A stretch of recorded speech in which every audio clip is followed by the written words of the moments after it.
Do you remember the moment you realized that the world had changed?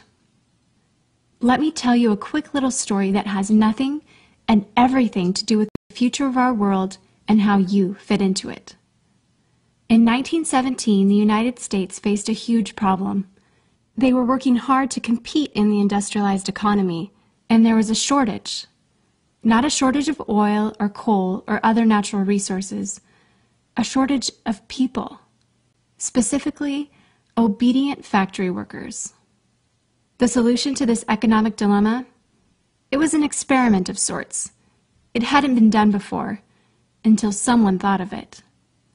Mandatory public school. Unfortunately, the initial purpose of the United States public school system was not to inspire children or generate scholars. And it wasn't created for dreamers, people who color outside the lines, break the rules, and challenge the status quo. The public school system of the early 1900s was invented to create a nation full of adults who would obediently do their jobs in the factory assembly lines. Teaching kids to sit in straight rows and scheduling the entire day with the ringing of bells wasn't by chance. Punishing those who didn't conform was purposeful. These were the skills they would need to join the labor force. Intentional or not, this early method of turning dreamers into workers was an investment in the nation's economic future. And it worked. This then led to several generations of productive, fully employed workers. But it isn't working anymore. Why? Our economy has changed.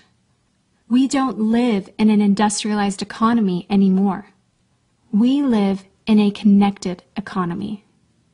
Right now, there are more users on Facebook than there were people on the planet 200 years ago. Technology has made it possible for us to connect with people, ideas, and information from anywhere in the world instantaneously.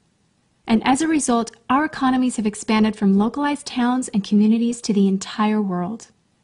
We have globalized trade in nearly every way. In the past, the obedient, do-what-you're-told without question people were rewarded for working hard and putting their dreams aside in order to toe the line. They were given well-paying jobs that led to long-term careers. They were guaranteed pensions, benefits, and the promise that they would always be taken care of. And they were. But that promise is gone for most of us today. Even if you have a white-collar job, the majority of white-collar workers are still working in a factory. Instead of operating a sewing machine or welding a widget, they now push pencils, type on keyboards, or process paperwork. It's still factory work because the entire focus of the day is spent on increasing productivity, which leaves little room for creativity, spontaneity, or individuality.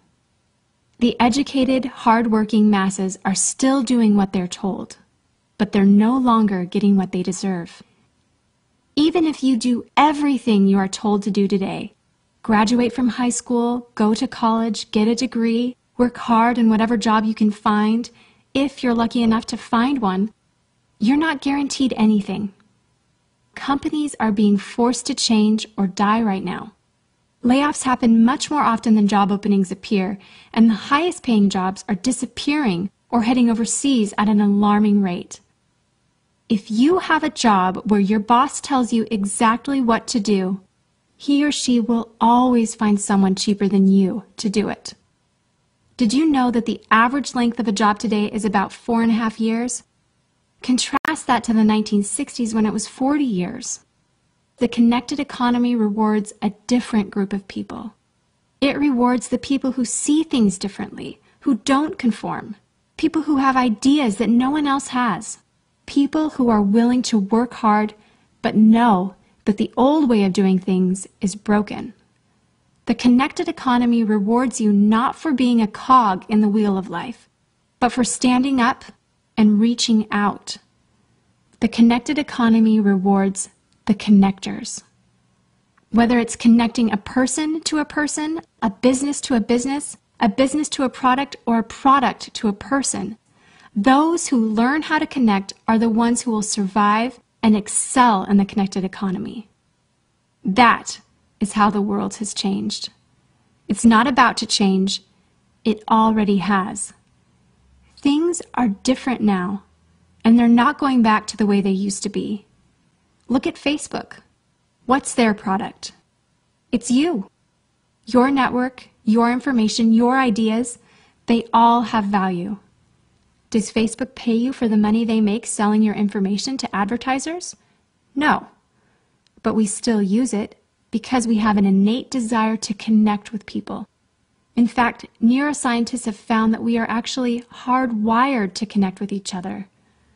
Some people know how to leverage this innate ability in today's economy, but most don't. And because they don't know how to do it, most of them are paralyzed with fear, resisting the shift, despite clear indications telling them it's time to change. In 1917, a group of people performed an experiment that forever changed the way that we earned a living. The world today is facing another huge problem. We're facing a shortage of our own. Not a shortage of factory workers or consumers. The world has enough of those.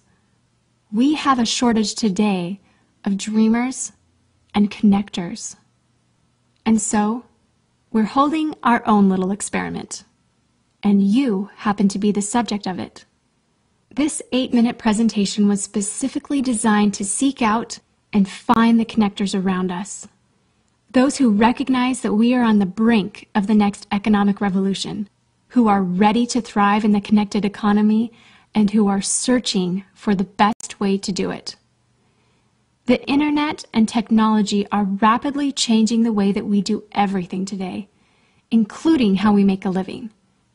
It's not too late to embrace the change and find a way to make yourself relevant and profitable in our brave new world. And that's why we've invited you here today. We've created something that rewards you for connecting. It pays you for bringing people together behind a cause, product, or idea. And we have systematized it and made it so that you can do it from anywhere, with anyone, at any time. If you are passionate about helping people, if you are passionate about changing lives, if you want to position yourself to be a capitalizing force within the connected revolution instead of just a bystander, let's start now. Do you remember the moment you realized that the world had changed? How about the moment you realized you could change with it? Are you ready for the details?